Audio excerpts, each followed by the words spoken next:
Сегодня 15 марта 2026 года, 19 часов по Берлину, 21 час по городу Джохару. Я вас всех, друзья, приветствую. Стрим у нас идет на YouTube-канале Реалити и на канале в TikTok Аслан Арцуев. Всем тем, кто находится во временно оккупированной Ичкерии, пожалуйста, заботьтесь о вашей безопасности. Все остальные присоединяйтесь, пишите комментарии, задавайте вопросы, давайте обсуждать сегодняшние реалии в этом мире. Итак, сегодняшний свой стрим я назвал «Война в Иране и попытка запустить большую ложную межрелигиозную войну». Давайте пообщаемся, как говорится. Да.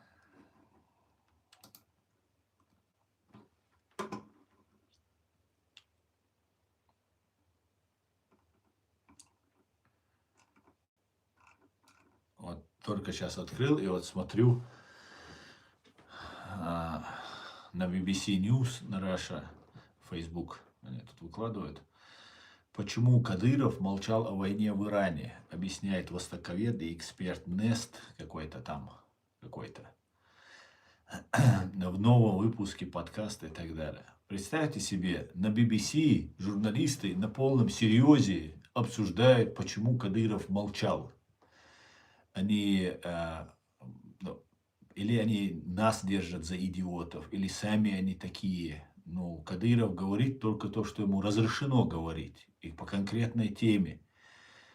Как будто независимый какой-то там политик, какой-то независимый чиновник. Я просто не смотрел, о чем там речь, но сам факт, как они выводят эту тему и говорят, там, царь Чечни, или как они его там, правитель Чечни называют. Ну, короче, клоуны. Алексалам Ламанас Машовый. Вот такая вот интересная загогулина получается.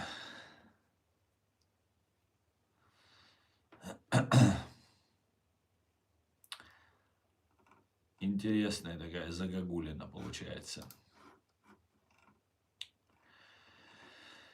Так, еще новость перед тем, как приступим к основной нашей теме. Смотрите, нового Deutsche Welle на русском сообщает. Нового верховного лидера Ирана вывезли на лечение в Москву после ранения, сообщает кувейтская газета Аль-Джарида.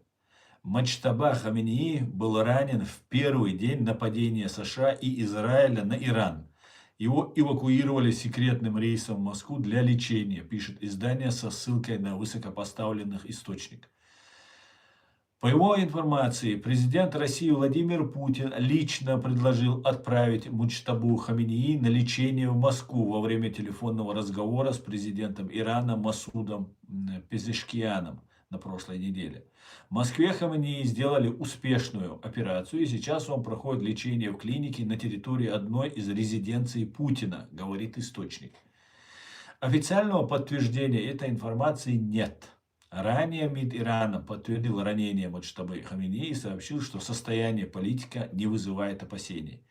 По данным разведки США, покойный верховный лидер Ирана Аятолла Али Хаминеи, то есть папа нынешнего, сомневался в том, что его сын может его заменить, сообщает CBC News. Муджтаба Хаминеи рассматривали как не очень умного человека, не подходящего для роли лидера, заявили источники. Ну, в этой ситуации, конечно же, может, они его и не рассматривали, может, там были более достойные у них кандидатуры, но и как бы они боролись против, как известно, шаха, да, и монархии, и Али Хаминеи, вот недавно погибший, он тоже не по наследству получил этот пост. И они все были против такой наследственной передачи власти. Об этом они говорили, люди митинговали, многие были недовольны. Но сейчас ситуация же поменялась.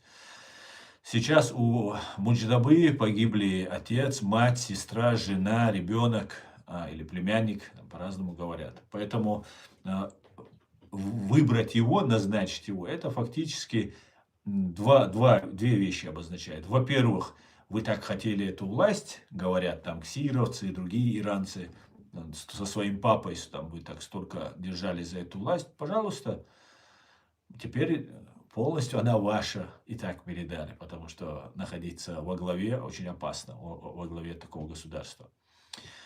Если же, например, могло быть по-другому, они могут, например, принять решение о том, что они будут воевать очень серьезно, мощно, радикально, не отступать и не сдаваться, так сказать. Но у меня в связи с этим возникла такая мысль. Когда 11 сентября были налеты и на Соединенные Штаты 2001 года, тогда Усама бен Ладен, саудовец, оказался или не оказался, нам так говорили, что он там оказался в Афганистане. Что сделали американцы? Они вторглись в Афганистан якобы из-за Усама бен Ладена, которого так никто и не увидел. Потом где-то в Пакистане его убили. Может быть убили, а может быть не убили. В эти террористические вот эти большие дела, когда ты влазишь, ты понимаешь, что там правда, но она очень далеко прячется. Поэтому там очень сложно понять, кто, что там был. Ну вот у меня возникла мысль, может быть теперь американцы пойдут на Москву, на резиденцию Путина, может прилетит тогда американская ракета Томагавк, например. Или нет. Посмотрим. Но есть другая очень интересная новость. Есть другая интересная новость. Трамп пообещал вернуть санкции против России, которые он снял на 100 с чем-то миллионов баррелей, 124, сейчас уточняют, 24 миллиона баррелей нефти. Трамп пообещал вернуть санкции против РФ и усомнился, что новый лидер Ирана жив. Санкции против нефти из РФ будут восстановлены, как только кризис закончится, заявил Трамп. Добавив, я хочу, чтобы у мира была нефть. Хочу, чтобы была нефть. Ну, если была, хотел бы, зачем тогда туда пошел? Неужели нельзя было это предугадать? Сейчас мы об этом тоже поговорим. США до 11 апреля вывели из-под санкций продажу российской нефти и нефтепродуктов, уже загруженных на суда. По словам главы Минфина Скотта Бессента, такое решение Дональд Трамп принял для обеспечения стабильности на мировых энергетических рынках и сохранения низких цен в ходе войны США и Израиля против Ирана. По данным телеканала Fox News на 12 марта, на танкерах в 30 разных точках мира находилось около 124 миллионов баррелей нефти российского происхождения. С учетом ежедневных потерь топлива и блокируемым Ираном Ормузском проливе, этого хватит на 5-6 дней поставок, утверждал канал. Дональд Трамп также выразил сомнение о том, что верховный лидер Ирана Муджтаба Хаминеи жив. Я не знаю, жив ли он вообще. Пока что никто не смог его показать. Я слышал, что он мертв. Если он жив, то ему следует сделать что-то очень умное для своей страны, а именно сдаться, сказал Дональд Трамп. Ну, на самом деле, это было бы идеально, если бы сейчас Москва выдала бы Муджтабу. Но я думаю, этого не сделает друг Владимир. Посмотрим, что из этого получится. Но ситуация очень интересная, друзья. Знаете, ситуация напоминает в определенной степени и Украину, события Украины 22 года, и события в Сирии напоминает.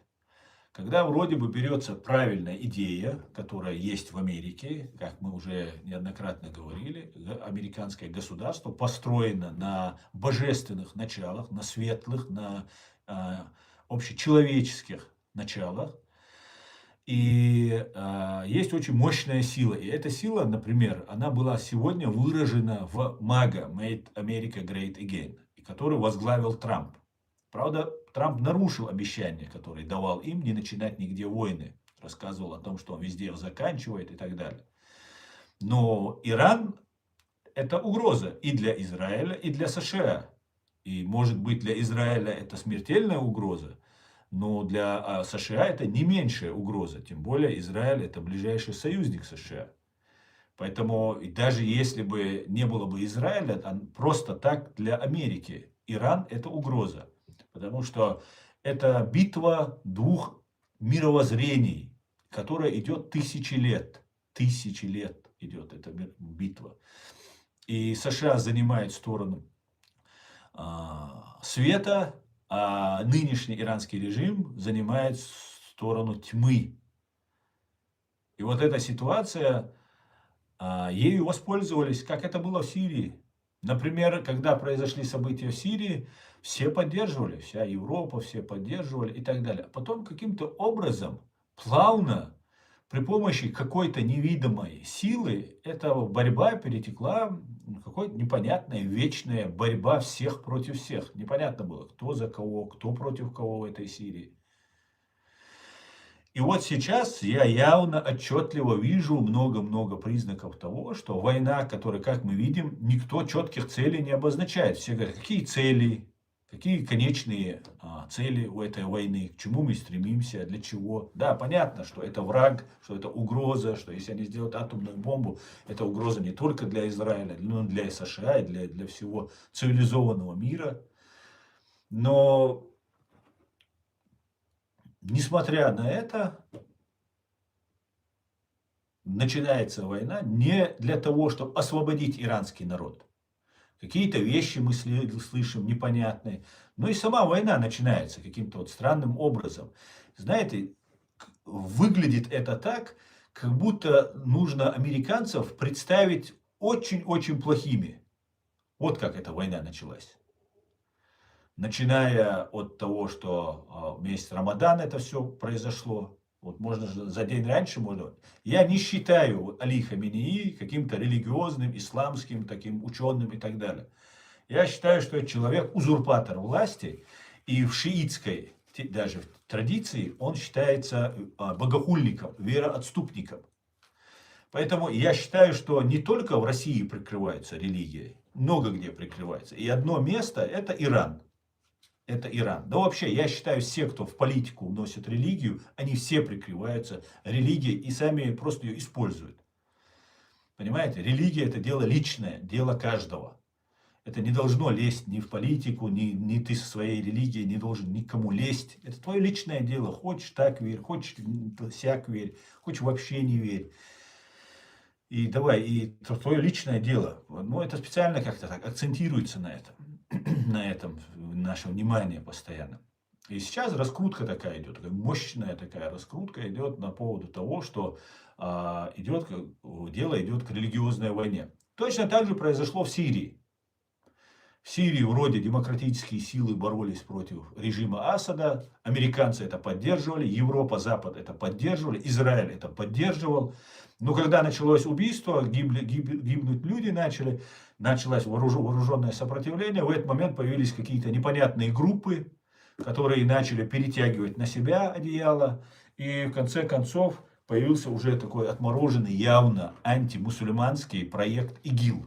Да, нам постоянно рассказывают, ИГИЛ какие-то мусульмане там, и так далее. ИГИЛ убил больше мусульман, чем кого бы то ни было других.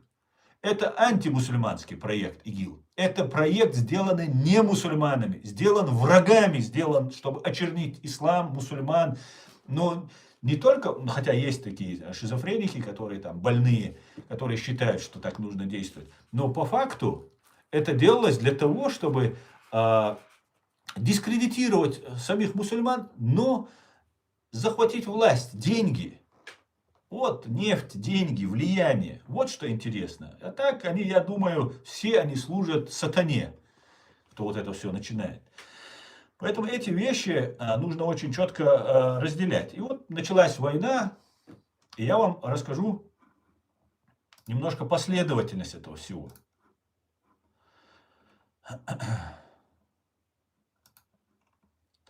Смотрите. Сравнивая сирийский сценарий для Ирана или как спасают Кремль. История не просто повторяется, она рифмуется с поразительной и пугающей точностью. На современной геополитической шахматной доске разворачиваются многоходовые комбинации, которые до деталей воспроизводят события 13-летней давности. Сменились лишь декорации. Зарин уступил место обогащенному урану, Дамаск Тегерану, а Бостон Нью-Йорку. Однако авторский почерк остался неизменным. Россия вновь пытается выйти на международный из международной изоляции, предлагая Западу иллюзию безопасности от угрозы, в создании или эскалации которых она прямо или косвенно участвует. В 2013 году химический прецедент как черновик. Чтобы понять логику нынешних событий, необходимо вернуться к исходной точке 2013 года. Именно тогда была успешно отработана идеальная схема принуждения к диалогу. 21 апреля 2013 года теракт на Бостонском марафоне. Несмотря на локальный характер, глобальные СМИ превратили его в символ абсолютной уязвимости и национальной трагедии США, посеяв в обществе запрос на жесткие меры безопасности. Это был, наверное, теракт с самыми меньшими жертвами. 3 человека погибло в Соединенных Штатах. Но мы знаем, что в Соединенных Штатах проводилось сотни террористических актов, расстрелы в школах, в других местах. Но это не приводило до такой степени ажиотажу, такому вниманию, такой раскрутке, как бостонский теракт, который был проведен 15 апреля 2013 года. В это же время, в августе 2013 года, произошла масштабная химическая атака в Восточной Гуте. Режим Башара Асада пересек красную линию, публично обозначенную администрацией Барака Обамы. Мир замер в ожидании неминуемых американских ракетных ударов по Дамаску. И Америка к этому очень серьезно готовилась. Очень серьезно. Все, Сенат, Конгресс, все поддерживали удары по Башару Асаду. Военная мощь была накоплена. Все силы, все орудия были уже направлены на Сирию. И происходит теракт в Бостоне. Затем, вроде бы кажется, да, Башар Асад, ну что еще может сделать плохой, проводит теракт с применением вот этого яда зарин против своих граждан, убивает сотни людей, женщин, детей, всех подряд. И Америка, все, Обама говорит, это последнее, не знаю, почему Обама сказал об этом, а потом это просто проглотил. Неужели они совместно это все планируют? Или кто-то управлял Обамой? Кто-то подсказывал ему, скажи, что это красная черта, красная линия. Ну, совпадений очень много здесь получается. Очень странные, подозрительные совпадения. В августе 2013 года, после того, как произошло все это, Америка не нанесла ракетный удар по Башару Асаду. В сентябре 2013 года, в момент максимального напряжения, Владимир Путин предлагает выход из тупика, передачу сирийского химического оружия под контроль Организации по запрещению химического оружия. 14 сентября Сергей Лавров и Джон Керри подписали в Женеве соответствующее соглашение. За считанные дни Россия из изгоя и покровителя кровавого диктатора превратилась в респектабельного миротворца. То, что это был спектакль, доказала история. Последующие химатаки в Шайхуне в 17 году и Думе в 2018 году подтвердили, Асад сохранил арсенал, а Москва лишь обеспечила ему геополитический щит. Параллельно набирала силу группировка ИГИЛ. Шокирующие голливудские видео, которые профессионально были сняты, видеоролики казни заложников. Больше всего ИГИЛ, антимусульманская организация ИГИЛ, которая больше всего убила мусульман, хотя для меня нет никакой разницы, кого она там убивала. Просто нам постоянно приписывают эту ИГИЛ, что она за нас, там, из-за нас. Нет, она не за нас. Она не за мусульман. Понимаете? Шокирующие казни заложников, кульминация которых пришлась на 2014 год, окончательно закрепили за Москвой статус необходимого партнера в борьбе с абсолютным злом, легитимировав прямое военное вмешательство Российской Федерации в Сирию в 2015 году. То есть уже все. Россия как участник борьбы с международным терроризмом, то есть убийство, геноцид чеченского народа, взорвав свои же дома, обвинив в этом чеченцев, Россия пристегнула чеченскую национально-освободительную борьбу к вот этому международному терроризму. И стала равноправным, серьезным, мощным участником вот этой борьбы с международным терроризмом. То есть она давала информацию, предоставляла военные базы, открыла натовскую базу у себя в Ульяновской области. Ну и, конечно же, всячески помогала воевать против арабов, мусульман и так далее. С кем, между прочим, Советский Союз дружил, и они все время врут, что они друзья. Но когда нужно Америке там помочь и выйти самой из изоляции, как сейчас это с Ираном происходит, вот точно так же тогда Путин помог, короче говоря, уничтожать своих вчерашних коллег, так сказать, друзей, соратников, союзников, так сказать. Вот что стоит быть союзником России. В 2026 году ядерный ремейк по старым лекалам. Сегодня мы наблюдаем масштабный сиквел этой схемы, выведенный на ядерный уровень. События выстраиваются в идентичной последовательности. 7 марта 2026 года у резиденции мэра Нью-Йорка Зорана Мамдани предотвращена попытка крупного теракта. Исполнители – молодые радикалы, открыто заявившие о вдохновении идеологии ИГИЛ. На вопрос о связи с бостонским терактом один из задержанных ответил прямо: их целью было превзойти Бостон 2013 года. Я не знаю, почему именно за этот теракт их спросили. Может, потому что они исламистами представлялись, может, поэтому за это спросили. Но именно бостонский теракт был спрошен. Именно на пресс-конференции представитель Министерства юстиции, по-моему, или ФБР заявила, что хотели превзойти, вот то, что я вам сейчас прочитал, бостонский теракт, хотели превзойти. Сами спросили их, потом они ответили: да, мы хотели превзойти. Они сказали: ну там всего 3 человека погибло, мы хотели больше, вот эти ублюдки сказали. И в итоге получилось, что все начали проводить параллель с бостонским терактом. Про бостонский теракт я писал еще в прошлом году. В прошлом же году написано мое расследование по бостонскому теракту. Я отправил в ФБР. И в октябре опубликовал у себя на сайте, ну и там на других ресурсах своих опубликовал. И утверждаю, что за этим стояла Россия. Не знаю, одна ли Россия за этим стояла. Но если это делала одна, то перед ФСБ остается снять шляпу. Ну, значит, везде все лохи, и только одно ФСБ является таким вездесущим, всемогущим, всемогущим. Вот как это так получается? Интересно, конечно. Ну, допустим, сама ФСБ это все делала. Потому что других доказательств у меня пока нет. И вот начинают про бостонский теракт говорить. Самый раскрученный. Еще раз, я выражаю искренние соболезнования всем тем, кто погиб и пострадал. Искренне. Я знаю, что это такое. И на нас это хотят повесить. На нас, на чеченцев. Я не согласен брать эту вину на себя. Мы не будем брать эту вину на себя. Никогда. Мы ничего плохого не делали американцам. И не сделаем никогда. Но вот так вот начали трубить самый раскрученный террористический акт. И все. И опять начали раскручивать. Хотя, к счастью, никто не пострадал. Никто не погиб, точнее. Там говорят, какие-то, может, небольшие там были ожоги, там какие-то царапины. Но никто не погиб и серьезных ранений ничего не получил. Очень подозрительно. Очень странно.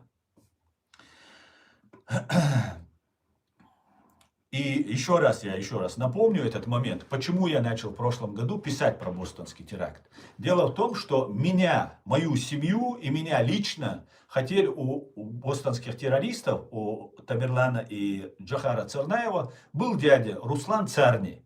Он был очень тесно связан с ЦРУ. Он был женат на дочери зама, по-моему, директора ЦРУ. Могу ошибаться всех деталей, но он состоял, по крайней мере, в браке, как говорят нам об этом. И было понятно, что он с ними на контакте. И вот фактически был удар по этому Руслану Царни и по его тестю. Я забыл фамилию этого американца.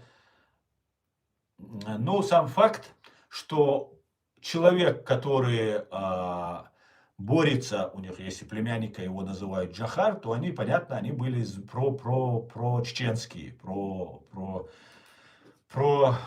ичкерийские, скажем так. И вот, если твой племянник, два твоих племянника совершают убийство людей, то крест на твоей карьере и на тебе самому поставлен. Все, ты нигде не можешь ничего говорить, получается, понимаете? Ты говоришь за демократию, за американские, европейские, западные ценности и так далее, а твои два племянника совершают такой ужасный террористический акт. И именно по такому сценарию начали работать против меня. Это главарь банды УФСБ Дмитрий Кечкин, который сейчас он является главарь банды УФСБ по временно оккупированной Чеченской Республике Ичкерия. Дмитрий Кечкин, когда в 2013 году происходил бостонский теракт, Дмитрий Кечкин был большим оперативником в Дагестане. И, скорее всего, именно он, по моим предположениям, является куратором и соорганизатором теракта в Бостоне. Именно он и его банда воздействовали оказывали психологическое такое мощное воздействие на братьев Царнаевых. Теперь же Дмитрий Кечкин из Дагестана, потом был переведен в Ингушетию, потом переведен сейчас в оккупированную Ичкерию, и он занимался, и чеченоговорящие ФСБшники занимались именно этим вопросом. Понимаете? Именно вопросом потому, чтобы либо моих родственников, там, я предполагаю, там речь шла о двоюродных моих братьях, которых я в детстве, вот такие, когда они были, помню, все, я их не помню больше. Да, может, там 2-3 года было, когда привозили их в Москву на лечение, там, старшего. Я его по больницам возил, и потом лекарства ему там, и все, вот этим занимался. Больше я этого человека не видел, не знаю. Но они здесь в Германии, я не общаюсь ни с его отцом, ни с ними, ни с кем я не общаюсь. Но я потом вам никому не докажу, что это не я сделал, не я это дал команду, если мой двоюродный брат совершил такой террористический акт, например, а сам погиб, да, или сядет на пожизненно. Я это понял, что его работа по мне ведется. Я написал этот текст, кроме того, что я отправил ФБР по этому. И у меня сложилась картина. Я участвовал в одном уголовном деле в Москве по поводу подрыва поезда Москва-Санкт-Петербург. Сапсан поезд назывался. И там был такой же сценарий. Там были два чеченца, один из них Эдельбиев. Его мама, этого Эдельбиева, его папа женат на еврейке, его мама, соответственно, еврейка. И этот Эдельбиев просто был втянут в эту компанию и просто подставлен. Он вообще там не пришел, и второй чеченец там не был подставлен. Группа приехала из Дагестана, подготавливала бомбы. Ну, короче, сценарий был как в Бостоне. Сейчас я все подробно вам рассказывать не буду. И я тогда понял, что против меня ведется работа, поговорил с отцом этого своего двоюродного брата, просто, может быть, это не только мои родственники, у меня есть наша организация правозащитная. В этой правозащитной организации у нас есть много наших соратников. И они известны, да, потому что когда вы регистрируете правозащитную ассоциацию, вы обязаны предоставить фамилии, все. И это все публикуется в интернете. Это закон в Германии. Ты должен открыто вести свою деятельность. Соответственно, эти люди были засвечены. Я со всеми перестал с ними общаться. Мы перестали просто, так сложилось, так нужно. Потому что работа не велась и так далее, и так далее. И мы перестали с этими людьми общаться. Никто, кто был в интернете указан, со мной сейчас не работает. Никто.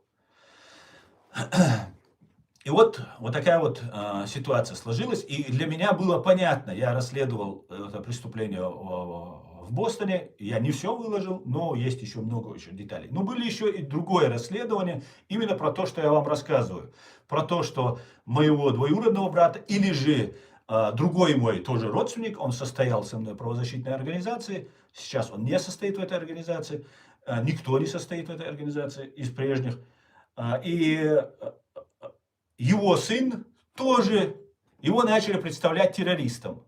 То есть пацан 12-14 лет в интернете что-то написал, что-то где-то нашли, скопали и начали.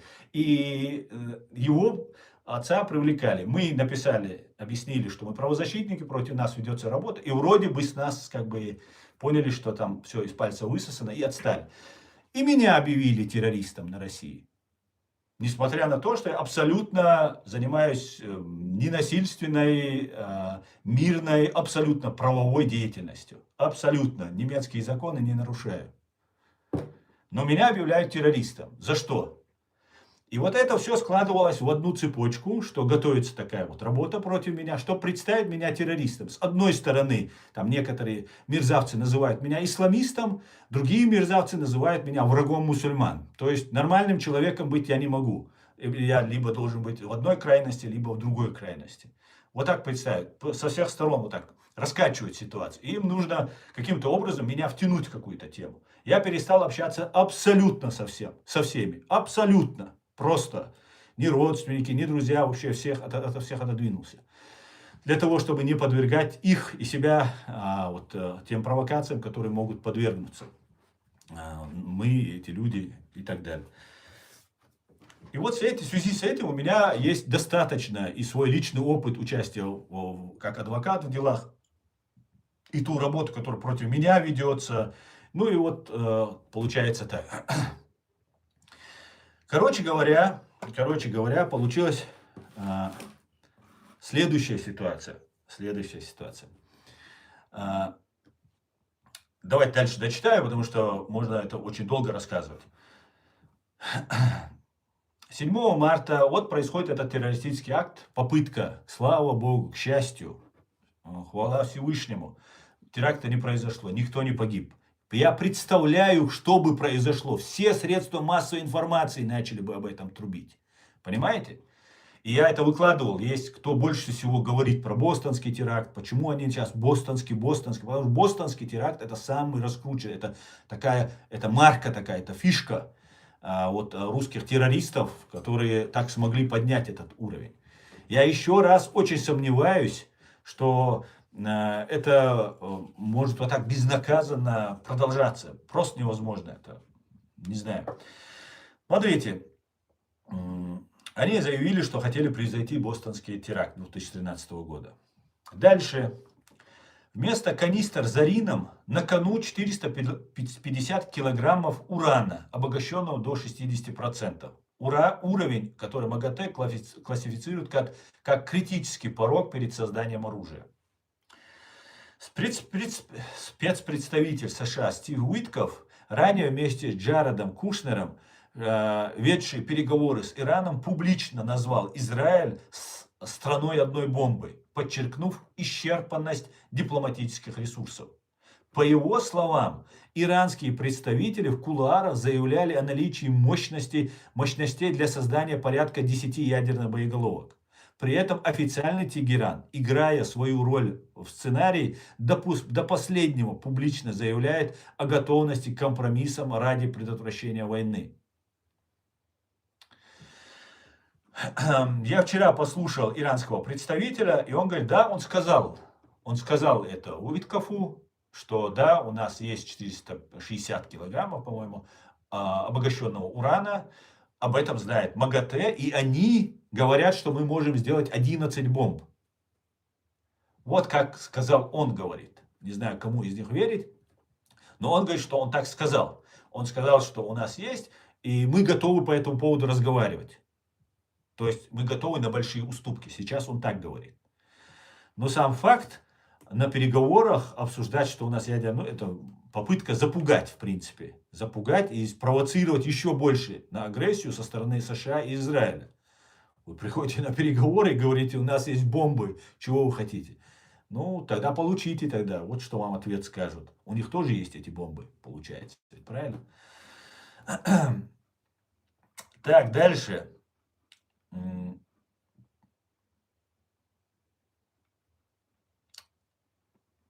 Продажа спасения. Московская инициатива. 9 марта 2026 года, согласно имеющейся информации, Владимир Путин в телефонном разговоре с Дональдом Трампом предложил международное решение: вывоз иранского обогащенного урана на территорию России. Стоит отметить, что это отнюдь не ноу-хау. Именно механизм передачи излишков урана в РФ лежал в основе исторической ядерной сделки 2015 года. Механика спасения 2.0 отточена до автоматизма. Знаете, в 2015 году Россия как раз таки захватила часть Украины и вела очень-очень агрессивную политику в отношении Украины, как мы помним все. Были жесточайшие бои, были большие потери с украинской стороны в первую очередь тогда, когда коридор давали, там мы все это помним. Русское слово офицера давали, все такое. Попытка теракта в центре США. Экзистенциальный страх перед ядерным Ираном. Угроза физическому существованию Израиля и угроза для США. Предложение Москвы как единственного надежного гаранта и хранилища ядерных материалов. Большая игра, самое интересное, вот к чему сейчас мы подходим, к теме нашего сегодняшнего стрима. Большая игра – искусственный конфликт цивилизаций, то есть межрелигиозная война. Для России, находящейся под беспрецедентным санкционным давлением и истощенной затяжной войной против Украины, этот сценарий не просто дипломатический маневр. Это критически важная кислородная маска. Понимаете, что происходит? Россия сейчас, западные разные эксперты говорят, что экономика России находится на грани. Она сперва медленно угасает, а потом будет все быстрее и быстрее, как снежный ком, все покатится. И в этот момент Дональд Трамп разрешает снять санкции 124 миллиардов долларов.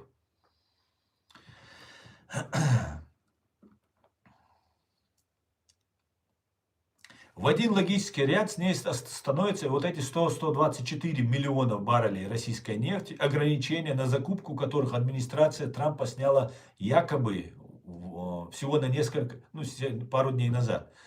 Якобы на время она их сняла. Это решение представило Кремлю жизненно важный финансовый ресурс для подпитки военно-промышленного комплекса России. Москва вновь успешно позиционирует себя как безальтернативное звено в архитектуре глобальной безопасности. Однако за этим фасадом скрывается куда более масштабная и разрушительная стратегия. Локальный конфликт, активно подогреваемый администрацией, там уже начатый, развязанный администрацией Трампа и правительством Нетаньяху против Ирана, планомерно трансформируют или планируют трансформировать в глобальное противостояние, условно, уже мы названия эти слышим, иудо-христианский и мир против шиито-суннитского мира. Однако за этим фасадом это попытка искусственно поляризовать Ближний Восток и объединить силы, которые по своей религиозной и исторической природе всегда находились в параллельных парадигмах. Шииты и сунниты, как вода и подсолнечное масло, не могут вместе быть.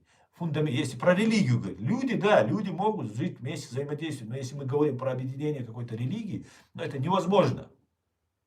Также иудеи и христиане не могут объединиться. Я имею в виду на религиозной основе. Это фундаментальные, базовые различия между нами. Это не значит, что мы не должны жить, созидать, быть друзьями, общаться. Ты веришь так, я верю так, тот верит так. Какая разница? Но пытаются объединить это все. Если христианин соблюдает Тору, то он не христианин, он иудей. Если христианин соблюдает Коран, он не христианин. Если он не Библию соблюдает, а Коран, он мусульманин. Но на эти мелочи почему-то не обращают внимания.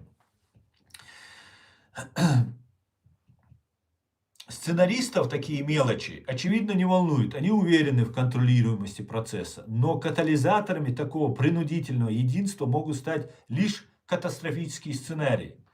Подобный шок способен вывести ситуацию из-под контроля и спровоцировать полномасштабную межцивилизационную войну. В этой рукотворной, я утверждаю, рукотворной этому ведут. Мы это фиксируем, мы об этом говорим. Нету никакой сакральности между убийствами мусульман и христиан между собой. Никакой. Это искусственно, ради каких-то геополитических, финансовых или каких-то своих шизофренических идей, какие-то люди нас на что-то толкают. Понимаете? И мы не должны это допустить. И мы все запуганы. Я считаю, что чеченцы очень напоминают евреев. Евреи напоминают очень чеченцев. Над чеченцами совершили геноцид, их уничтожили, убили 25% от числа наших граждан. И на весь мир нас представили исламистами, угрозой, какими-то злыми убийцами там, и так далее. Какие там фашисты, нацисты, которым не признаем никого, ничего, только себя. Так нас на весь мир представили.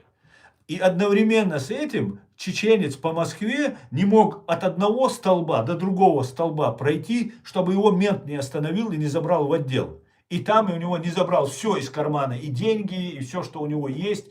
Еще там поиздевались над ним, там поболтали при нем. И давай, иди, вали отсюда. Это в лучшем случае.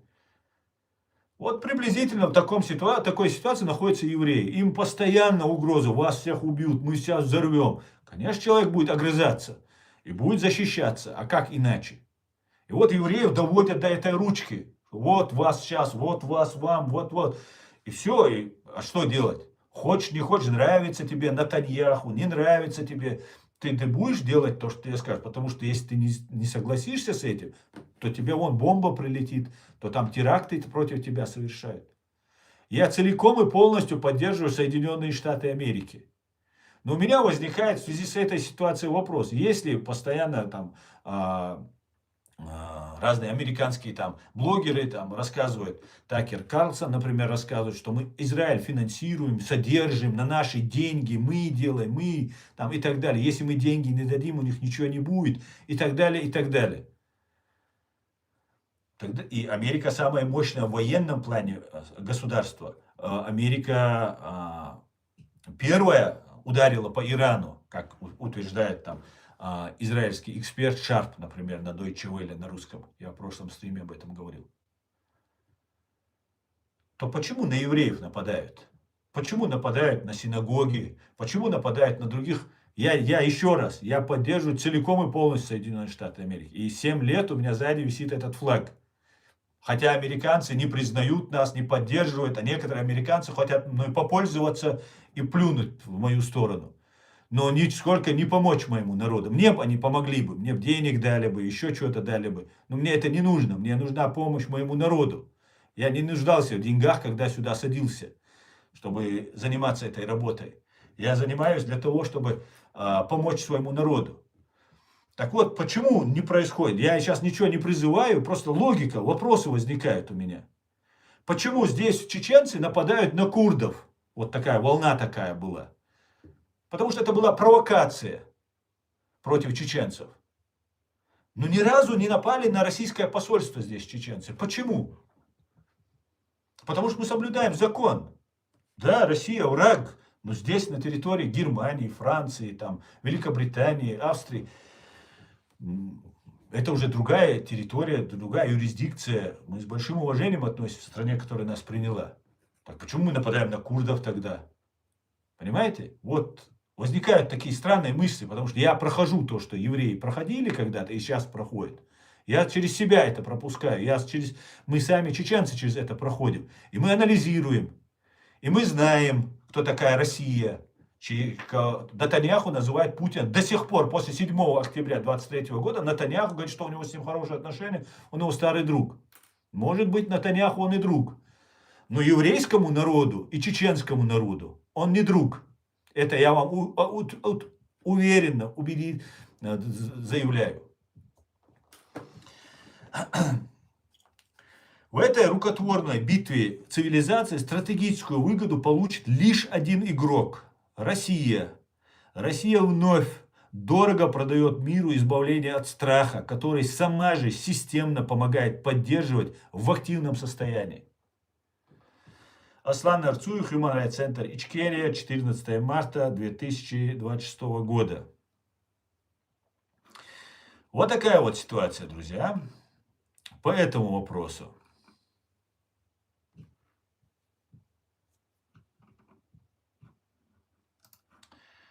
Так, давайте я посмотрю, что у нас в комментариях, и мы сейчас вернемся к нашей основной теме.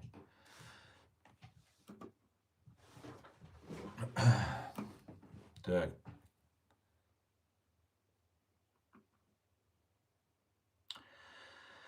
А русских и советских в целом граждан умерло сколько? Мирника 20 миллионов убили. Это не геноцид, ты не на той стороне. Но смотри, комментатор, ну, код-комментатор, смотри. Ну, во-первых, не 20 миллионов мирных погибло, это вы погибали.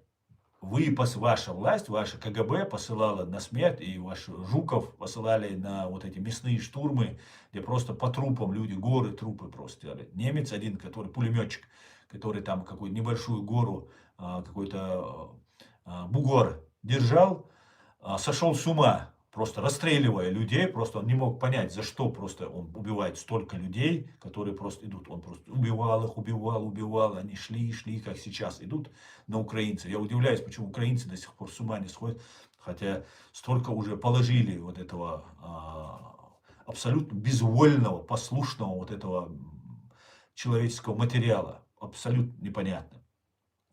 Поэтому не надо все валить на немцев, пытаться свалить и сказать, что мирников убили. Нет, мирников вы убили. Понимаешь, ваша власть КГБ убила. Она депортировала целые народы, уничтожала целые народы. Она расстреливала, казнила и до войны 41-го или 39-го, скажем так. И после, уже поменьше, правда, ну, Сталин с КГБ, НКВД сделали все, что могли, чтобы переделать вот этот народ. Поэтому ваша власть виновата в этом. Ваша власть. И если бы ты был бы объективным русским, ты бы был бы рядом со мной, на моей стороне, и говорил бы, да, они убили наших русских. КГБ. Я не виню всех русских. Я виню КГБ. Я виню имперцев русских, которые идут и делают то, что им это КГБ говорит. Вот и все. Поэтому давай переходи на сторону света, и будет у тебя все нормально. Да?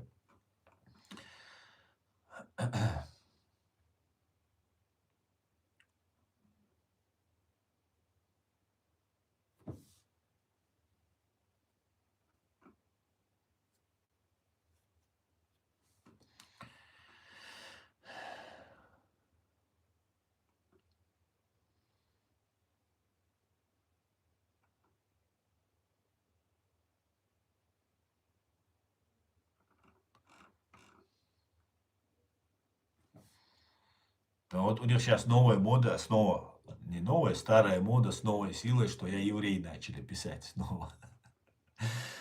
Так я же критикую, и Натаньяху критикую, и так далее. Можно, да, это в целях внедрения я так делаю, да? Окей.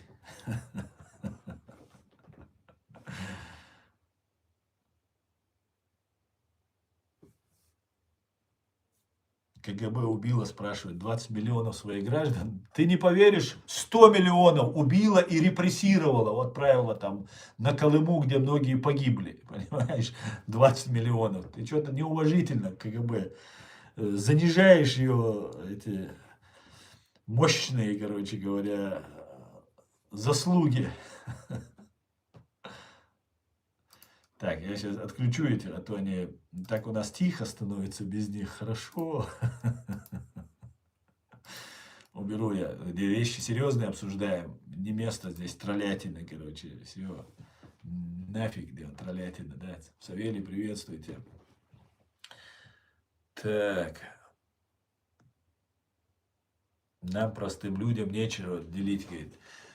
Совершенно верно, Даниэль. Абсолютно я с собой согласен. Абсолютно. Но нас пытаются стравить. Вот Даниэль говорит правильно. Мы до сих пор холопы, говорит, признает. Абсолютно. Не считаются с нами, понимаете? Нас не считают людьми, с которыми нужно спрашивать мнение, интересоваться и так далее.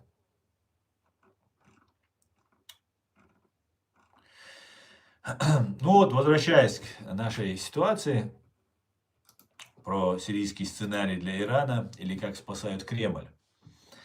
И знаете, сейчас вот один террористический акт был, мы видели несколько нападений на синагоги, там, ну, в разных уголках мира, где у них через интернет. Я вас еще раз прошу, призываю всех, оградите ваших детей от ТикТока, Фейсбука, Инстаграма. Через них они оказывают влияние. Просто даже, да, телефоны нужны, в школе нужны им, там, по учебе, по домашнему заданию.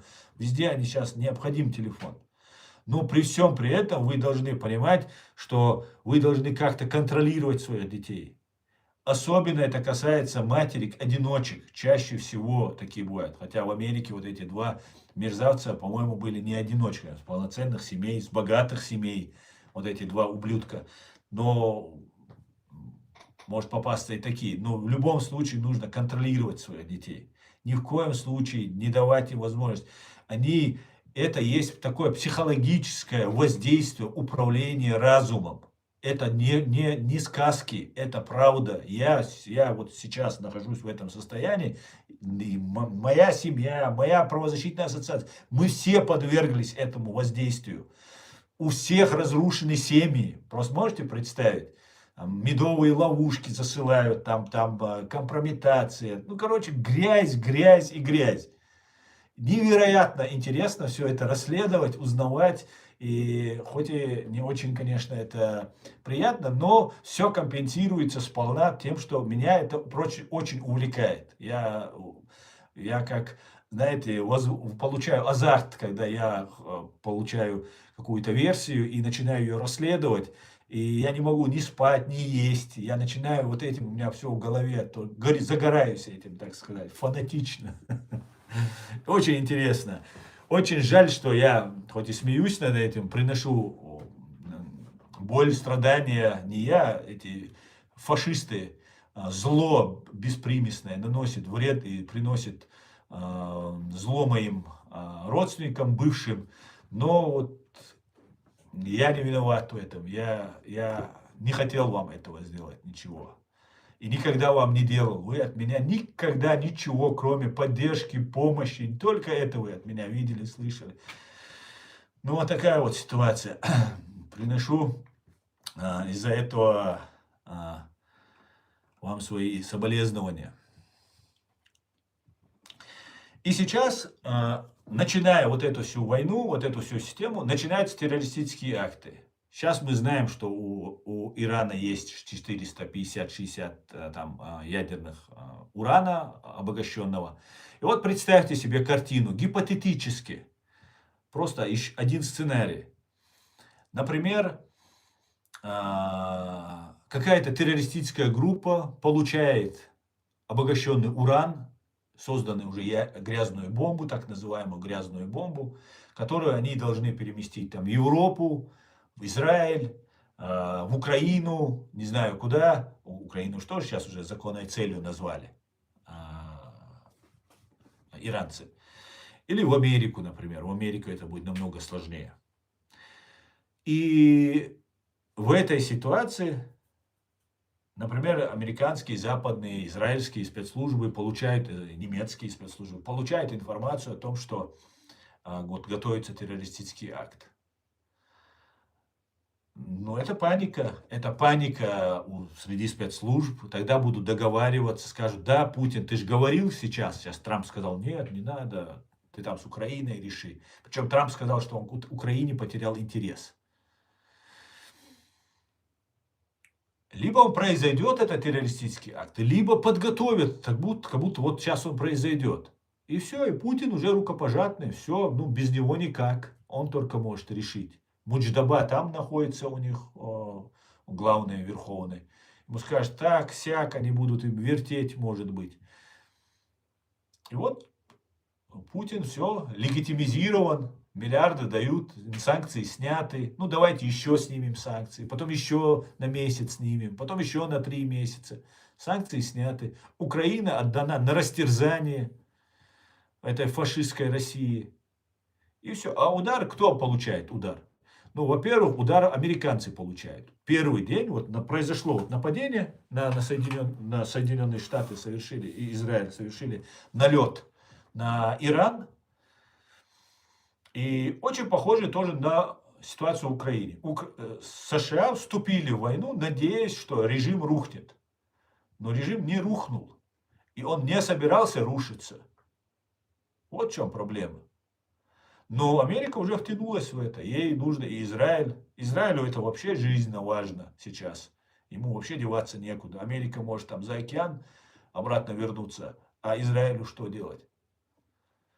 Нанесет он ядерный удар, еще будет, еще больше эскалация будет. Нанесут по Израилю, то Израиль нанесет ответно. Нанесет вперед Израиль, еще будет что-то ужасное, страшное. Израилю же не просто нужно победить там данного врага. Ему же нужно остаться на этой территории, детей, внуков, правнуков на этой земле растить и развивать. Правильно? Так же получается. И Израиль, например, какая-то империя. Великий Израиль — это свободное и государство Израиль, где их не убивают и на них не нападают. Вот великий Израиль. А чужие какие территории, там еще что-то взять там и так далее. Может, речь идет там по какие-то древние времена, когда там хуриты распространялись по всей этой территории там, и так далее, и так далее. Не знаю я. Но это бред собачий сейчас об этом говорить. Ну, так это точно не делается. Да? Это нужно, экспансия должна быть идеологическая, культурная, нравственная, а не военная. Ну, военная — это ужас. Но Иран разбит, я вас могу на 99% уверенно сказать. Иран разбит. У Ирана нету ничего. Сейчас это все, мне кажется, наблюдая за ней, мне кажется, это все дешевые понты, которые сейчас у них, больше другого выбора у них нет. Да, они могут там, армузские обстреливать, там много не нужно. Один дрон запустил, все, там, танкер, он же, считайте, легко воспламеняющийся товары везет, продукт везет. Все, запустили, сожгли. И все, больше никто не полезет. Один сожгли, все остальные встали, не пойдут. Рисковать никто не будет своими танкерами и своей нефтью. И фактически США очень плохо вступили в войну. Очень плохо. В морально-этическом смысле, в нравственном смысле. Убийство детей вот в школе, в то, что попало. Может быть, это был искусственный интеллект, сейчас уже на это говорят. Но представляется это, просто если так подумать, да, мы же должны представлять, с кем мы имеем дело, то в месяц Рамадан убивают вместе со всей семьей дедушку, который бы, наверное, и так умер бы через 2-3 года, может, 5 лет. Затем убиваются дети в школе. Как это выглядит? И вы думаете, это потом нужно этим людям восстать? Это же не против Хаминеи уже восстание тогда получается. Понимаете? С той стороны вам рассказывают днем и ночью, что там Эпштейн, это все, это педофилы, дитя едят, жертвоприношения делают, там сатанисты, фашисты, это ж так преподносится. Хотя педофилия ничем лучше людоедства особо не отличается, на мой взгляд. Но Трамп к этому не причастен, и все американцы к этому не причастны. Но представляется так. Месяц Рамадан, потом детей убивают. Что там еще? Много таких моментов, нюансов, где США представляется, просто не сакральным государством, которое несет великую идею, первородную, цивилизационный код несет. Нет. В этом случае так это, в начале, по крайней мере, это так не выглядит. В таком случае, если происходит какой-нибудь ядерный террористический акт или просто террористические акты, массово или не очень много их будет, но очень крупные, все начнут, вы увидите, к этому нас ведут. Я об этом вам давно говорил, писал, говорил. Вы это все, кто меня смотрел, вы это знаете. Полгода назад, год назад. Об этом они уже, подготовка была, ведется работа. И сейчас обвинять там всех мусульман, мне кажется, еврею невыгодно всех мусульман обвинять. В моей логике, например, я как чеченец себя воспринимаю. Например, нас также представляют, что виноваты не русские, которые нас убивали, нам внушают, как евреям внушают все мусульмане виноваты. Нам внушали, что не все русские виноваты, а все не мусульмане виноваты. Причем мусульмане делали не намного лучше, чем... Ну, вообще ничего не делали. Например, тот же Хамас, Хизбалла, они были друзьями. Ну, они исламский джихад, там мы за мусульман, там Эрдоган сейчас рассказывает, мы все братья. Туда, да где вы все были? Вы братья, сестры, где вы все были? Геноцид происходит. Сейчас мы, чеченцы, находимся в тяжелейшем положении. Где вы все, братья мусульмане? Нету. Сказки это все, обман это все. Понимаете, это ширма, которая прикрывается. Да, есть мусульмане, христиане, такие, сякие, разные течения есть. Но нами пользуются, нами манипулируют при помощи религии, пользуясь нашими чувствами. Понимаете? Вот какая работа ведется против нас. И мы это должны осознать. И сейчас нас ведут межконфессиональной, межцивилизационной, такой большой резне друг друга, где погибнут миллионы людей. Понимаете? И сейчас, когда была вот Украина, была вот Россия, зло, абсолютно беспримесное зло Россия, напавшая на Украину, мы все должны были поддержать. Первый, кто должен был поддержать Украину, это Соединенные Штаты Америки, которые строятся именно на тех же божественных началах, на которых сейчас стоит Украина. Она борется вот на этих же самых божественных, когда власть принадлежит народу. Понимаете, демократия. Что ни один царек там сверху сидит. Они выгнали ни одного своего уже царька украинцы. Они борются за свою свободу. То есть они на божественных, то есть служат обществу, служат своим народу. Бьются за свободу. И американцы должны быть именно за них. Ну, они спутали. Хотя я понимаю, в Украине тоже, да, люди, народ борется, но власть в Украине, возьмем чеченский вопрос. Верховная Рада, то есть народ Украины, признает Чеченскую республику Ичкерия. Украинские патриоты, националисты, не люблю это слово, ну так говорят, патриоты, например, поддерживают и говорят, а вы что это, чеченцы, вот все чеченцы воевать приедут. Я вам клянусь, это правда. Туда приехала бы половина чеченского народа, если бы все сделали бы уважительно и честно в отношении чеченского вопроса. Верховная Рада признает, а какая-то группа непонятно кого, КГБ это, СБУ это, ГУР это, еще кто-то там извне, я этого не знаю, делает все возможное, чтобы чеченский вопрос затормозился. А чеченцы, они фальшь очень хорошо мы чувствуем, понимаете? Мы не любим фальшь. Мы не признаем фальшь. Ты можешь просто врать и все, и потерять автоматически уважение, доверие. Не только у нас это, конечно, но у нас это ярко выражено, я заметил. Приглашают какого-то россиянина, Ахмеда Закаева, россиянина, который утверждает, что Чечня часть России. Понимаете? Подписывать документы, что мы часть России.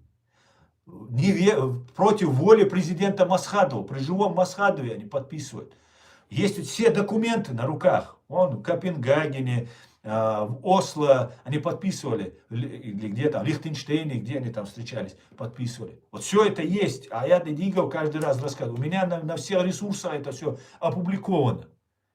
Просто задумайтесь, насколько это абсурдно, насколько это вообще непонятно. Верховная Рада признает Ичкерию независимой, и низкий поклон украинскому народу и всем, кто проголосовал. Вас никогда чеченский народ не забудет. Огромное спасибо. Но какая-то сила, вместо того, чтобы пригласить законных чеченских представителей, вокруг которых сразу же образовались бы и воины, и все остальные. Потому что мы знаем, мы верим. Понимаете? Все, у нас поддержка появилась. Все, на Западе Украина разговаривает со всем миром сейчас. Она во все кабинеты входит. Да, Зеленский имеет доступ в очень высокие кабинеты. И тогда все чеченцы собрались бы. Нас здесь 300-400 тысяч в Европе. Все, половина мужского населения Европы было бы в Украине сейчас. Своими армиями, своими этими. У вас и деньги есть, и оружие есть, вам все финансирование есть. Вы просто вооружили бы нас. Все, больше ничего и не нужно было бы. Но это очень страшный сценарий для России. И Путин сделает все возможное, чтобы этого не произошло. И приглашают Ахмеда Закаева. И представьте, в какой ситуации оказывается Украина. Если Украина начнет говорить, да мы признали Чеченскую республику, Ичкерия, там туда-сюда, геноцид совершили. А тогда Россия скажет,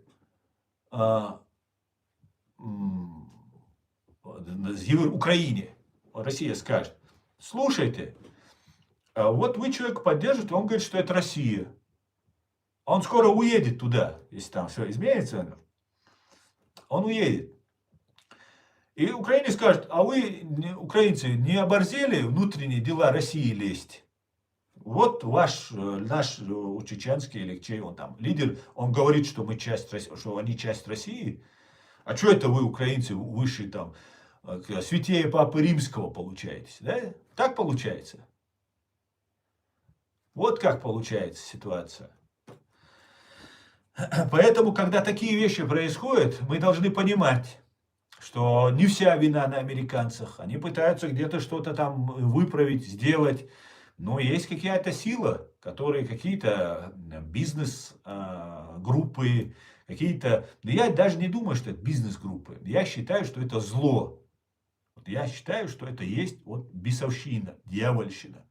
Вот она действует. Да, она кого-то за деньги берет, кого-то там за маленьких детей, за педофилию ловит, еще за что-то там, кому-то какие-то, у кого-то свои наклонности и слабости. Вот так ведется эта работа против всех нас, вне зависимости от нашей религии. Понимаете? Это нужно четко нам понять. Им плевать на нашу религию. Им важно нами управлять, нами манипулировать, чтобы мы проливали кровь. Понимаете? Вот что им нужно. Вот такая вот вещь. Давайте почитаем ваши комментарии, друзья.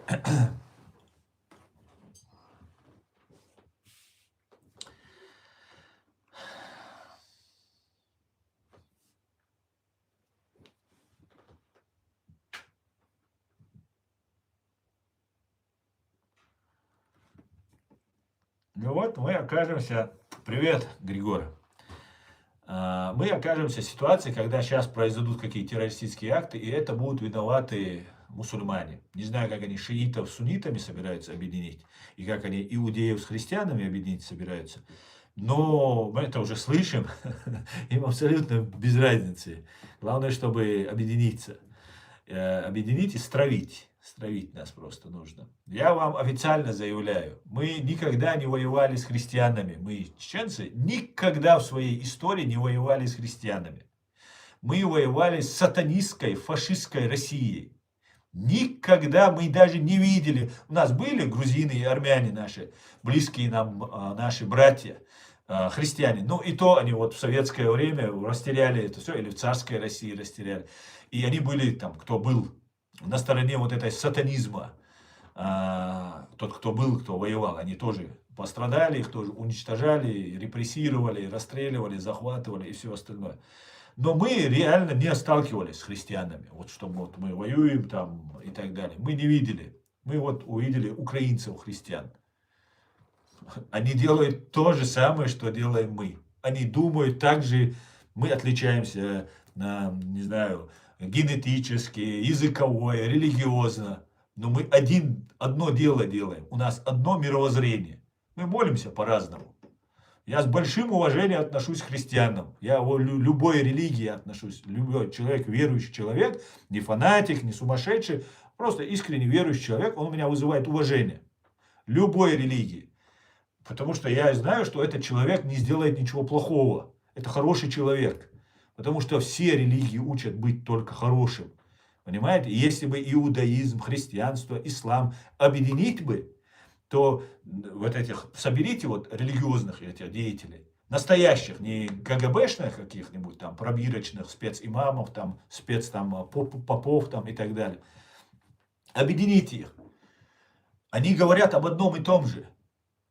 Не укради, не убей, не сквернословь, там, ну и все остальное. Не укради.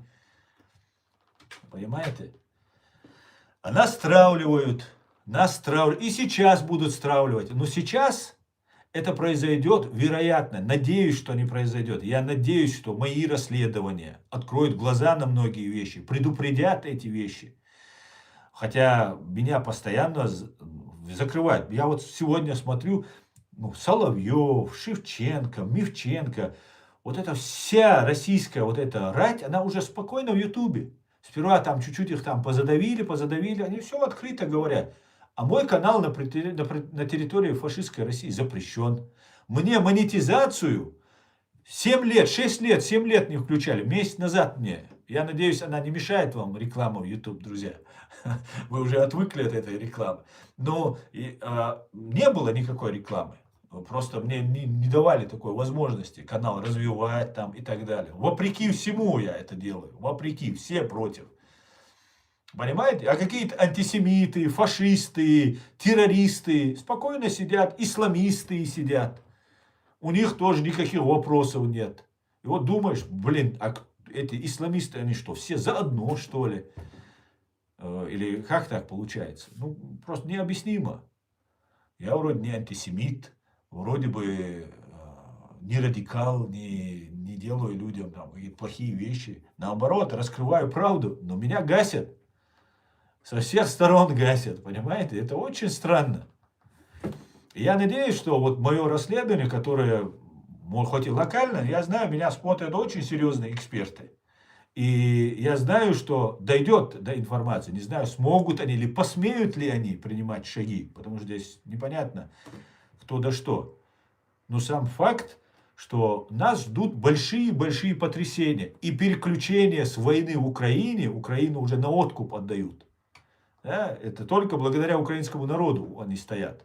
И Европа теперь начала понимать. Например, наши немцы, вот у нас некоторое время назад произошел террористический акт. Афганский какой-то парень наехал на людей или убил там, по-моему, ребенка.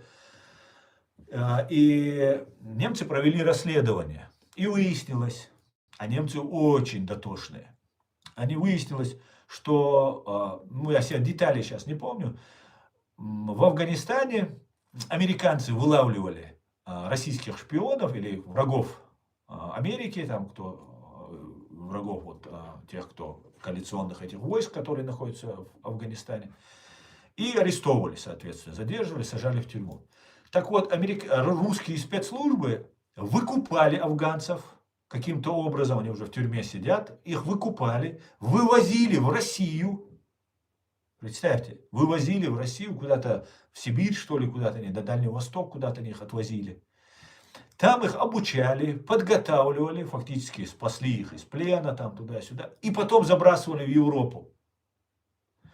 И немецкое расследование подтвердило, что теракты под исламским флагом проводятся не исламистами как таковыми. Это всего лишь инструмент, а русскими спецслужбами.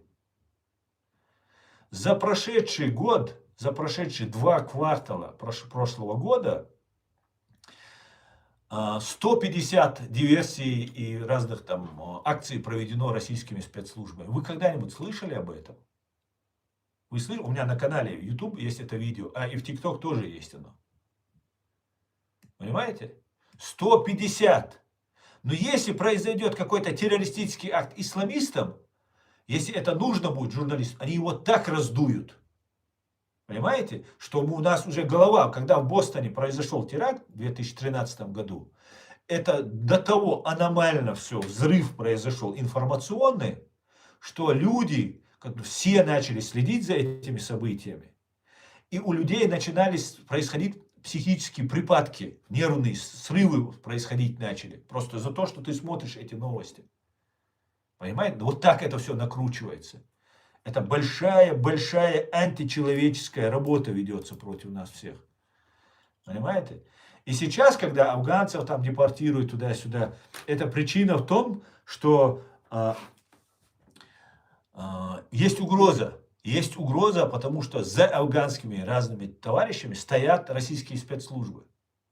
А теперь вспомните, чеченцы, вы, Тумсо Абдурахманов, Халитов, там еще разные, там это Билакиев, Милакиев, там еще один КГБшник, там Янгулбаевы. Вот это все люди, которые сюда приехали. Скажите, пожалуйста, я же неоднократно говорил, если помните, что они нас хотят представить здесь, на Западе, исламистами, а потом нас всех отсюда выкинут. Помните я об этом? Давно я уже говорю об этом. Пишу, говорю. Эти люди, их называют блогеры-цеховики. Они за деньги работают. Это КГБшные, используемые люди. Их никто отсюда не депортирует. Россия, здесь местные знают, что они спецслужбы, работают на российские спецслужбы. Их не депортируют. Ну, во-первых, они стучат на исламистов, то есть, кого они, вот какого-то оболванивают информацией, одни, вот эта вся российская пропаганда оболванивает пропагандой, а потом, оболванивая этой пропагандой, вот эти цеховики, блогеры на своих каналах их подлавливают, вот этих идиотов, которых оболванила российская пропаганда. И потом сдают их здесь местным властям.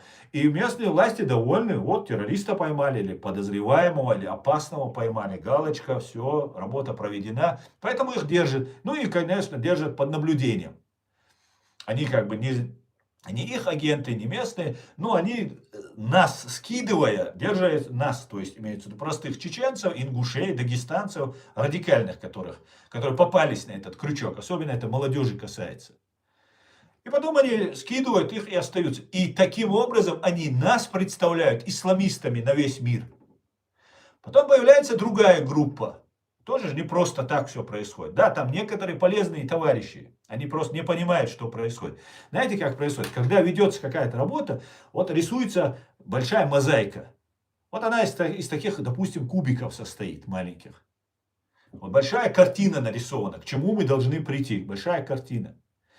Эта мозаика разбивается на эти кубики. И вот вам дается один кубик, вон тому дается второй кубик, третьему дается третий кубик. И он не знает, что он делает общую работу большой мозаики. Он делает только вот эту свою маленькую работу.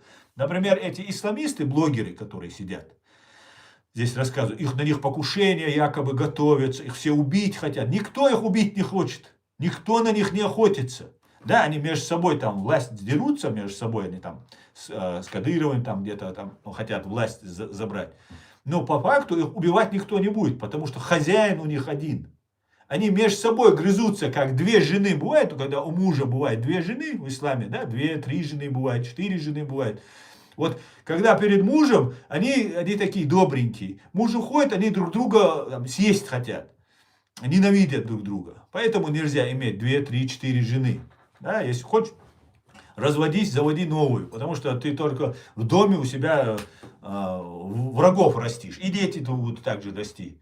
Не всегда, конечно, но чаще такие бывают отношения. Вот приблизительно это такие жены Патрушева, Путина, и они между собой за власть грызутся. Но они их убивать, пока Патрушев не скажет, убей его, никто не будет никого убивать. Понимаете?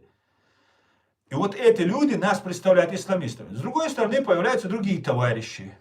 Ну, у них, может быть, ума не хватает, но там есть и провокаторы, явные провокаторы, которые начинают говорить, что весь ислам плохой. То есть вообще ислам это какая-то бред собачий, выдумано там и так далее. Тысячелетние истории, религия исповедует 1,5-2 миллиарда человек. И сидеть такую нести чушь, ну просто, или человек клинический идиот, или он по заданию работает просто. По-другому это не объяснишь. Но они таким образом начинают говорить не про радикалов, не про ФСБ, хотя они тогда тоже эти словечки используют там, но по факту основная цель у них вот эти радикальные исламисты, которых сами же российские спецслужбы создают, или турецкие спецслужбы, или еще чьи-то спецслужбы. Потому что не только русские в этом направлении работают. Борьба с так называемым международным исламским терроризмом очень долго велась, и там много-много специалистов появилось. Понимаете? Специалистов, которые, я понимаю, что понимают, что это все очень большой фейк во многих отношениях. По крайней мере, мы, чеченцы, точно не из этой системы, которую они построили. Но нас пристегнули туда. Нас пристегнули. И вот они начинают говорить про весь ислам. Весь ислам плохой, все такие плохие там и так далее, и так далее. Ну хорошо, если ислам плохой, ну скажи тогда про христианство и про иудаизм. Это же все религии одни. Некоторые интересные бывают, христианство такое, иудаизм такой, а вот мусульмане такие. Ну а как это так? Это же вроде аурамические религии, они об одном и том же они говорят. Про загробную жизнь, рай, ад, там, хорошо, плохо, Бог, все это как бы ангелы, все схоже, конец света. Вот мы, мусульмане, считаем, что Иисус, как у христиан, придет Иисус. Иса придет. Это шииты считают, что Махди его будет звать. Мы так не считаем Махди. Махди тоже там где-то фигурирует в какой-то там в этой истории. Но главное лицо, действующее лицо, это пророк Иса, Иисус. Мы все ждем Иисуса, мусульмане. Понимаете? Вот как ситуация вообще-то вырисовывается. И сидят люди, рассказывают про это. И там, а сейчас будет создаваться там единый там исламский анклав на Кавказе, там туда-сюда и так далее. Ну, по крайней мере, так пробуют. И нужно это все сакрально представить. Мы должны в это поверить. Понимаете? Если вы верите в это, все, вами уже не нужно заниматься. Вы уже сами несете эту идею. Все, она загорается и заражает всех остальных вокруг.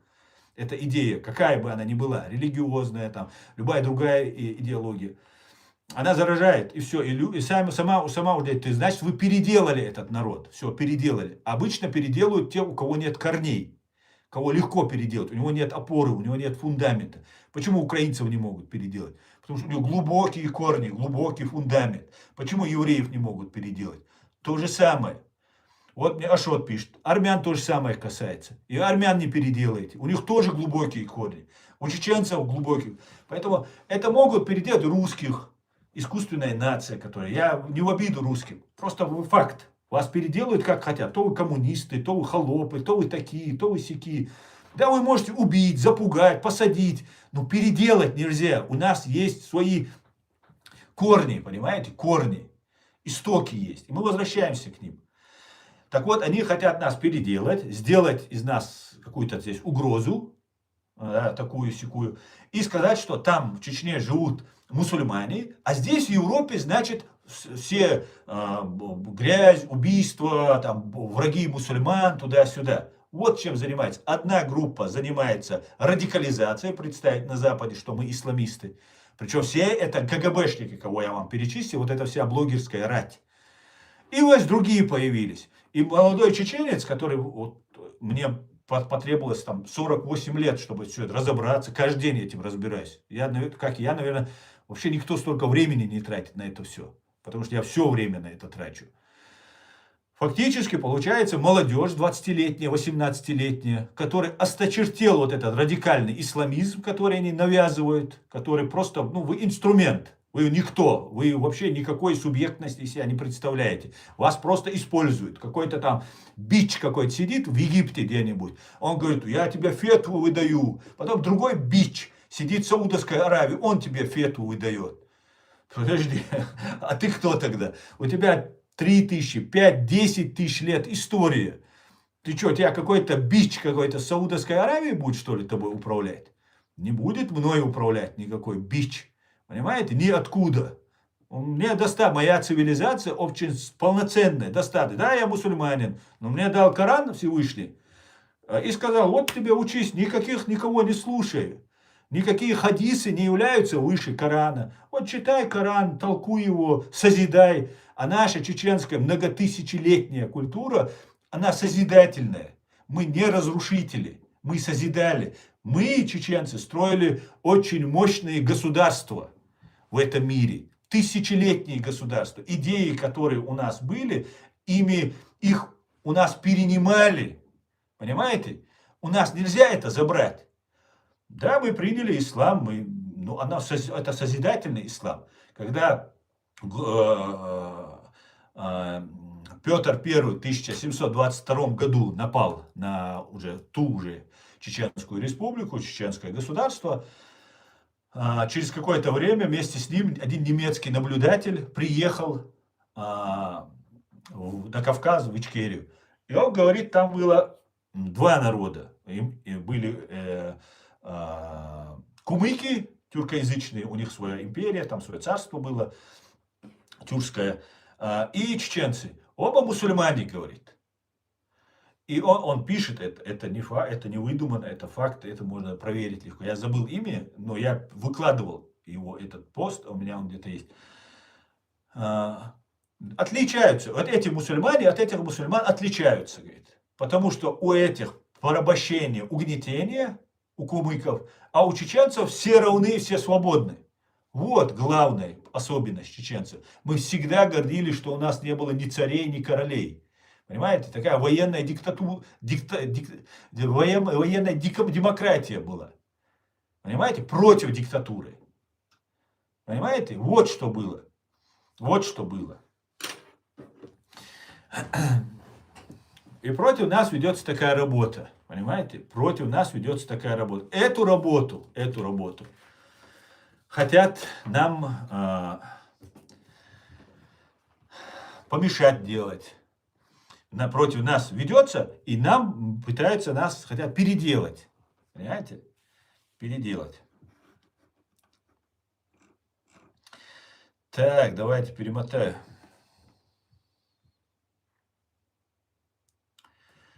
Так.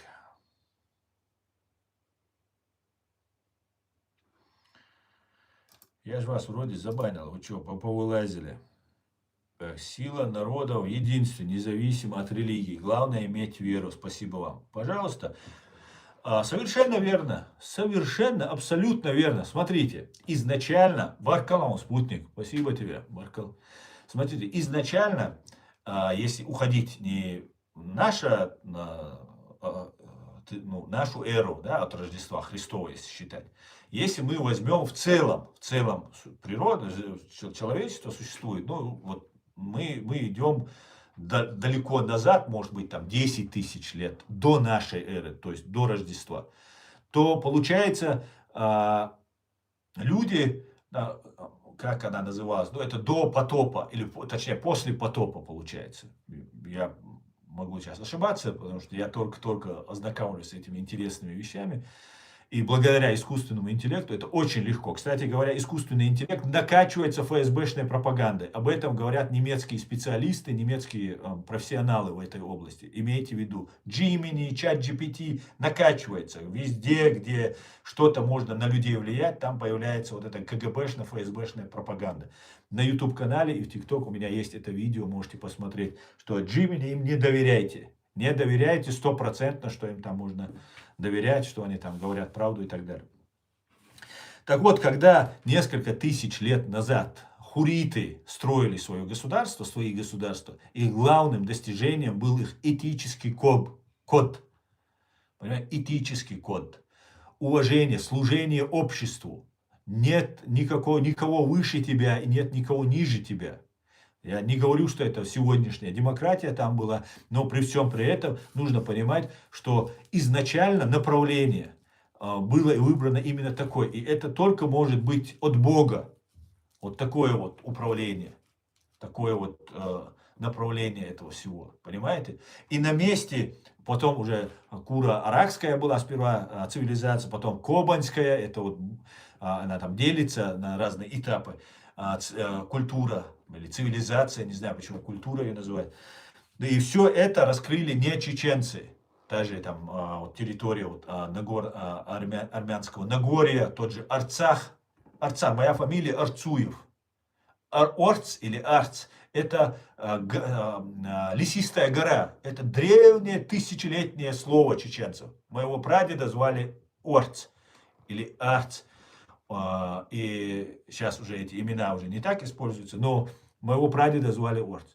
И сейчас армяне, Азербайджан спорят, там это наша земля, туда-сюда. Кто раньше пришел? Раньше армяне туда пришли, если по факту брать. Потому что армяне пришли еще в Урарту, когда там жили вот эти хурриты. И они туда пришли, и они там и в армии служили, и там они жили. Это есть факты доказанные.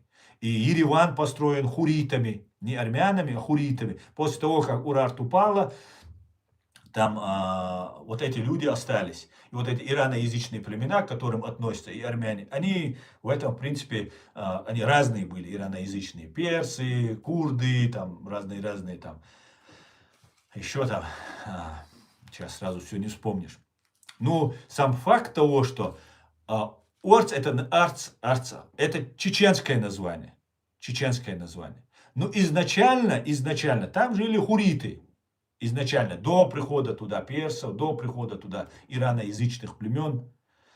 И, ну, как бы вот такая вот картина вырисовывается.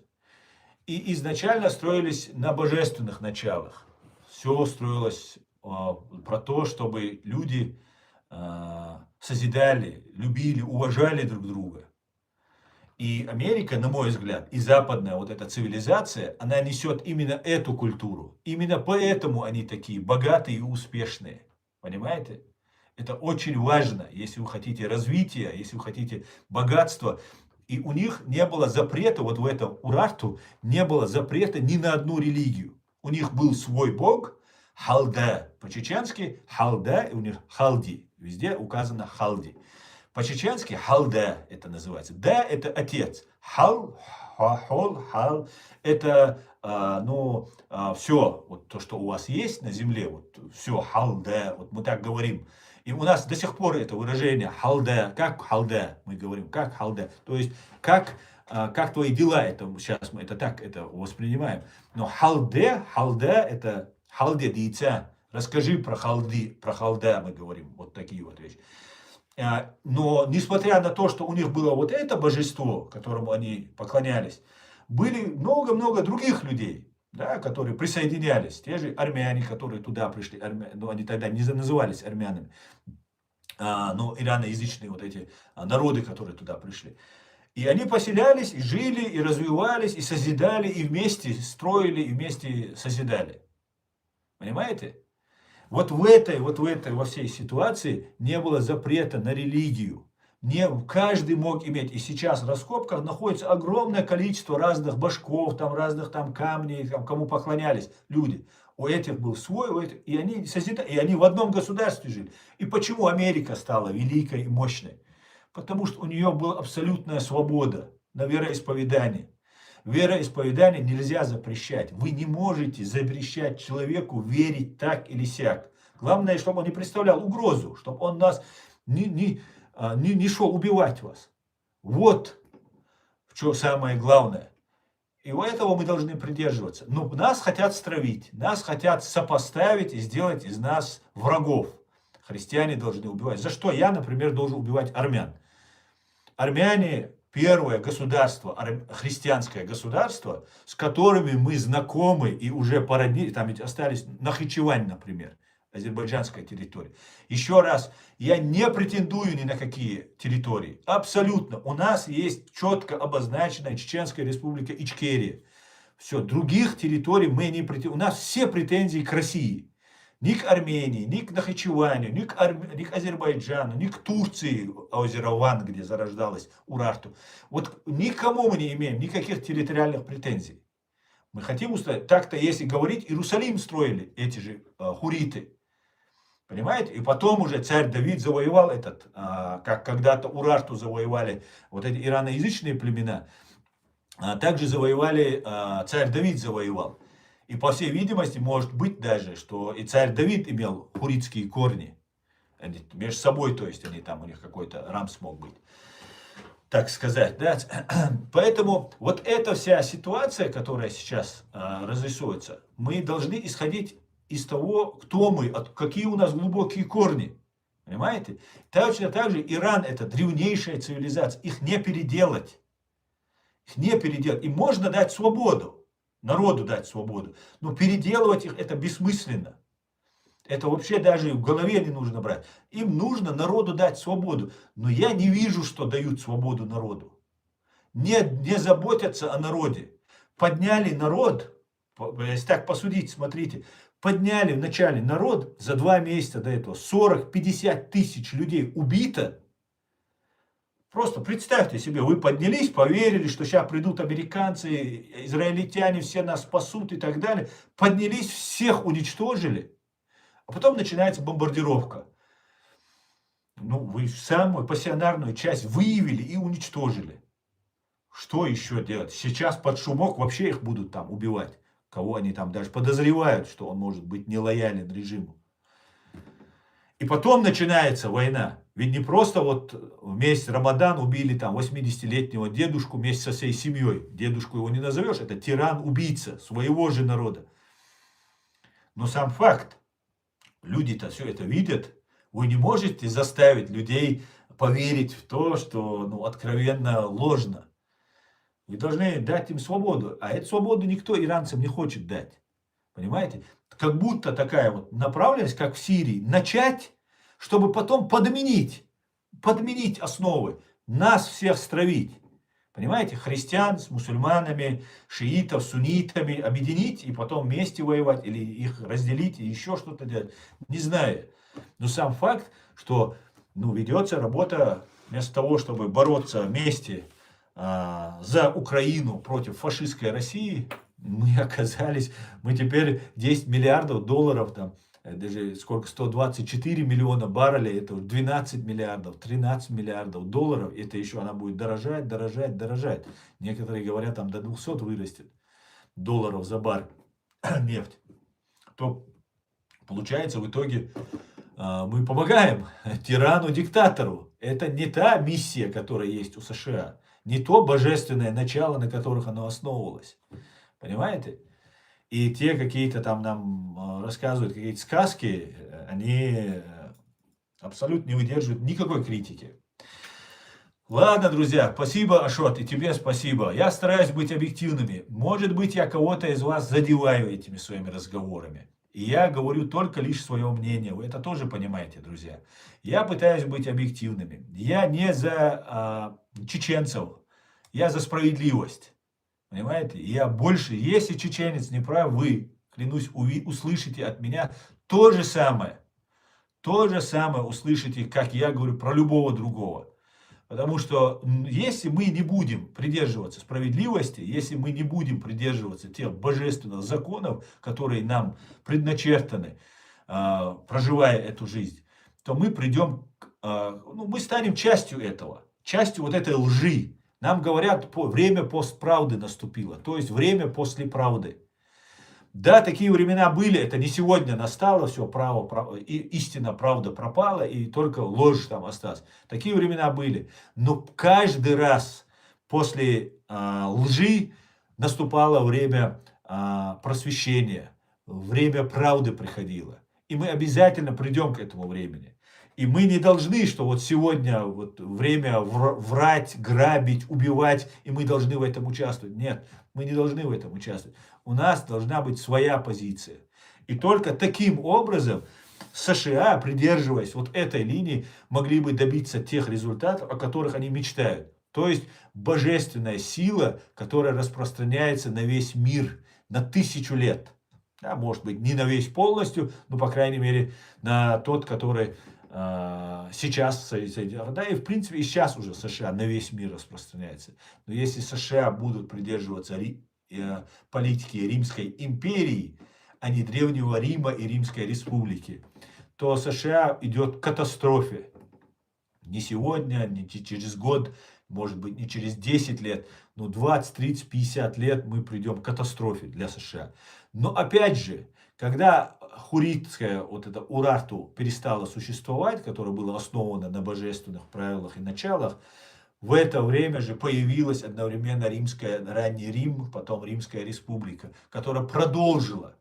И каждый раз, если даже падет Соединенные Штаты, именно неся вот эту, хотя всего лишь 250 лет, им, если все правильно сделать, 1000 лет они просуществуют. 1000 лет, 100%. Но им нужно исходить из честной, чистой, настоящей истории и настоящих божественных законов, а не фейков, выдумок, там, мифов, которые есть в истории, много подмен понятий и так далее. Но в первую очередь, это, конечно, это этический кодекс, и мы должны соблюдать справедливость. Главное, как должны быть.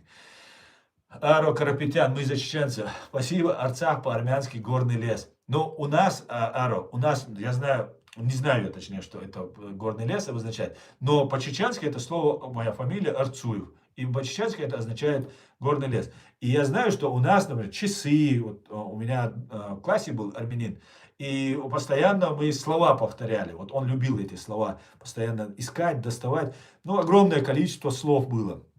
Сергей Григорян его зовут. Ну, я сейчас ничего не знаю про него, где-то, может, где-то там в России. Поэтому, если что, ФСБ, прошу не беспокоиться, да, не дергайте этого человека, я его со школы не видел. Вот и вот мы находили слова, он находил слова, и очень много слов у нас было, потому что мы жили вместе сотни лет. Там те хуриты, которые говорили на нашем сегодняшнем языке, они растворились, они ассимилировались. И последний анклав это был Нахчевань. Нохчи – это наше название, мы Нохчи. Мы сами себя называем Нохчи, само название. И вот там находились вот эти нахичеване, проживали. И это тоже наши, прямые наши по ДНК, но мы не претендуем ни на что.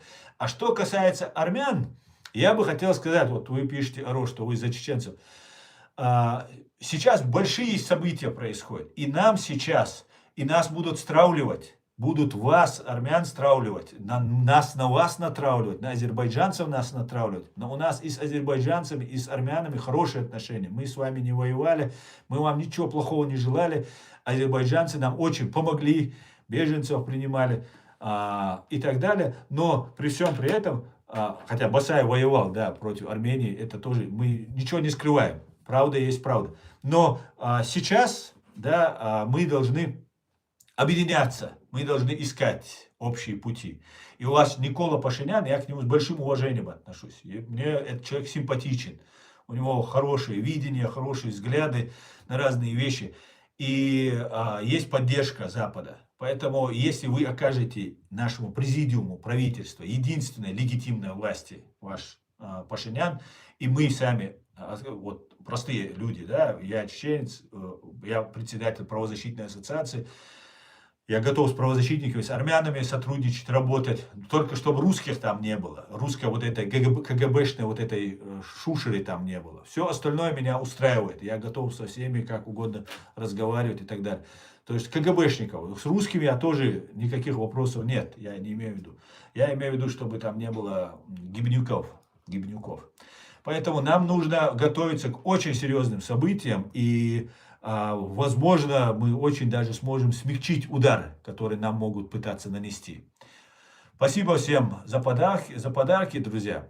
Спасибо, что смотрите и поддерживаете. Завтра у нас понедельник. Я сегодня хотел на чеченском сделать стрим, но решил на русском. И завтра тоже я бы сделал на русском. Постараюсь, по крайней мере. Всего самого хорошего. Все будет Ичкерия, Нохчик Амдинду. Всего самого хорошего. Слава Украине! Всего самого хорошего, друзья. Адикюэль Марш Оль. До свидания. Спокойной ночи.